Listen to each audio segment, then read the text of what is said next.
কোরআন শিক্ষার্থীরা আমাদের সন্তানগুলো কোরআন শিক্ষার্থীদের সম্মান করে। তোমরা আজকে যারা আমি বাংলাদেশ জাতীয়তাবাদী দলের একজন কর্মী,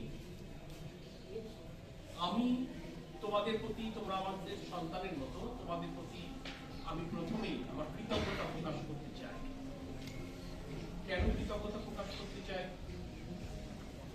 এই সমস্ত বাচ্চারা, তোমরা যারা কোরআন শিক্ষা গ্রহণ করো যশোরের বিভিন্ন মাদ্রাসায়, বিভিন্ন এতিমখানায়, তাদের কাছে আমরা গত 7-8 বছরই আমাদের প্রিয় নেত্রী, দেশের নেত্রী বেগম খালেদা জিয়ার সুস্থতা কামনায় দোয়া চাই। তোমরা সেদিনগুলোতেও কোরআন খতম দিয়েছো, তোমরা দোয়া মোনাজাত করছো।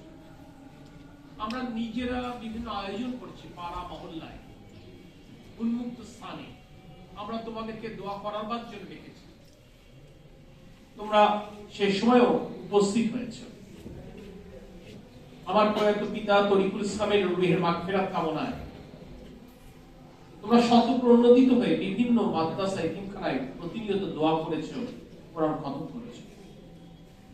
সেই কারণে সন্তান হিসেবে তরিকুল ইসলামের এবং বিএনপির একজন রাজনীতিক, আমার দলের পক্ষ থেকে, আমার পরিবারের পক্ষ থেকে আমি কৃতজ্ঞতা প্রকাশ